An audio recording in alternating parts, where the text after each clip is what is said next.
In the glimmering calm that often masks the brewing storms of Port Charles, a chilling conspiracy was taking shape, one that would threaten to shatter already fragile alliances and force once unshakable loyalties to fracture beyond repair.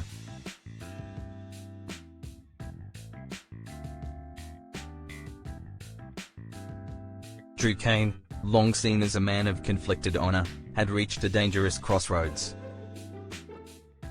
With mounting pressure from personal failures and a desperate need to reclaim control over his crumbling life, he made a decision so shocking, so morally perverse, it would ignite a wave of consequences across the city.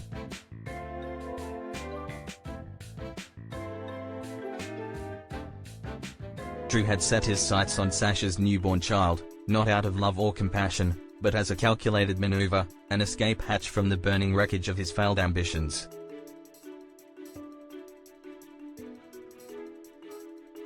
His plan, to kidnap the infant, disappear without a trace, and leverage the child as a bargaining chip in his ongoing war against the Corinthos family.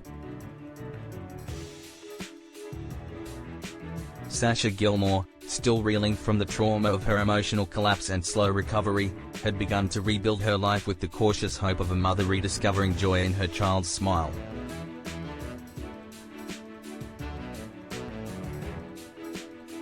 Her baby represented everything she had lost and everything she still dreamed of. But unknown to her, Drew had been watching from the shadows, his intentions masked behind a thin veneer of sympathy. On the surface, Drew had maintained a semblance of camaraderie with Sasha, offering help and support, gaining her trust.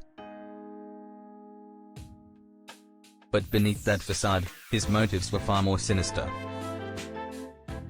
Haunted by feelings of inadequacy, jealousy over Michael's renewed success, and a festering resentment toward the Corinthos family for choosing Michael over him, Drew's mind had twisted into a justification for the unthinkable.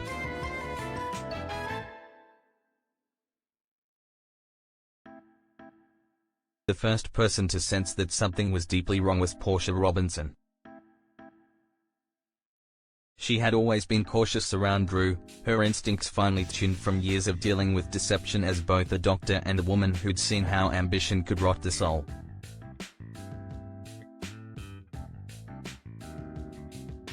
During a chance encounter at the hospital, Portia overheard fragments of a suspicious conversation Drew had with a private contact. Her name. A time.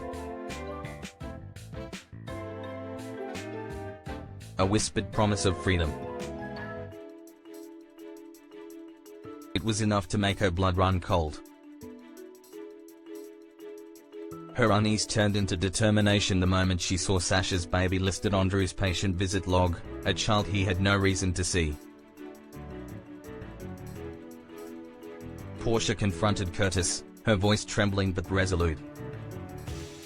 The past few months had already tested their bond with betrayals and reconciliations, but this moment was different. This was not about personal wounds, it was about a child's life. Curtis, ever the steady hand and quiet force, took Portia's warning seriously. He had long harbored suspicions that Drew's erratic behavior masked a deeper psychological unraveling, but the revelation of a kidnapping plot shattered any remaining illusions.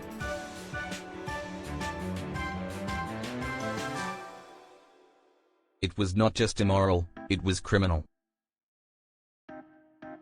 Curtis knew they couldn't go through proper channels. Drew had too many allies in high places, and every second wasted could cost the baby its safety. So, Curtis did what he did best.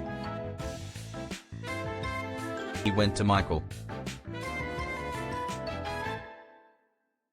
Michael Corinthos, though often embroiled in his own battles, was a father before anything else. The moment Curtis revealed the plot, Michael's blood boiled. Drew's betrayal felt both personal and catastrophic.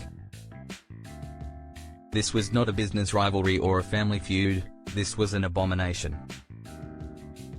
Someone Michael had once trusted was now targeting an innocent child, and the lines of forgiveness snapped instantly. The plan came together quickly, and with a reunity of purpose, Curtis would arrange a meeting with Drew under the pretense of a confidential discussion about Port Charles real estate.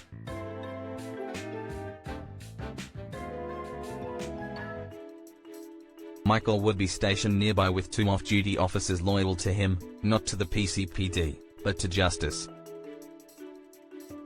As the sun dipped behind the skyline of Port Charles, casting long shadows across the pier, Drew arrived, unaware that the noose was tightening. He carried a duffel bag and wore a steely expression, eyes scanning for any signs of betrayal. He had no idea that Curtis and Michael were already in position. When he reached the designated meeting point, an old warehouse, Curtis stepped forward alone, playing his role to perfection. Calm, deliberate, drawing Drew into a false sense of security. Then, in an instant, the trap sprung. Michael emerged from the shadows, blocking the only exit. The 2 officers closed in behind Drew, weapons drawn but restrained. Drew froze, his arrogance briefly crumbling into panic before shifting to rage. He tried to lie, claiming he was only trying to help Sasha. But the evidence was damning. A printed ticket to Canada under a fake identity, baby formula, and a fake birth certificate. It wasn't a misunderstanding. It was a calculated kidnapping plot. For a moment, silence hung heavy in the air, the weight of betrayal suffocating. Curtis, voice like steel, told Drew that there was no walking away from this. "You don't come for children," he said. "Not in this town. Not on our watch." Drew lunged forward, but Michael caught him with a swift punch that sent him reeling. The officers moved in, cuffing Drew as he shouted about being set up, about being misunderstood. But no one believed him. Not anymore. The man who once fought for family and honor had become the thing he once despised, a predator willing to use a child to settle scores. The arrest sent shockwaves through Port Charles. News spread quickly, sparking fierce debates and renewed fear. Sasha was escorted to safety with her baby, too stunned to speak. She had trusted Drew, allowed him into her life during a vulnerable time, only to realize she'd been a pawn in a much darker game. Brooklyn, Elizabeth, even Carly, all women who had crossed paths with Drew, were forced to confront what he had become. And as the police processed him, Drew's face showed no remorse, only fury. Fury at being stopped. Fury at losing. Fury that, once again, Michael Corinthos had walked away the victor. But beneath that fury was something else.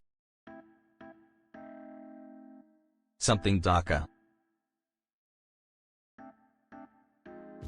A promise that this wasn't over. For now, he would sit in a jail cell. But the damage was done. Drew's fall from grace was not only complete, it was irreversible. And the scars he left behind in his wake would take far longer to heal than anyone expected. Sasha would never trust so easily again. Michael would never extend the benefit of the doubt. And Portia and Curtis, though vindicated, knew that justice in Port Charles came at a cost, a price paid not just in arrests, but in the innocence lost along the way. As the cell door slammed shut behind him, Drew stared forward, the glint in his eyes no longer that of a hero, but of a man who had finally embraced his own destruction.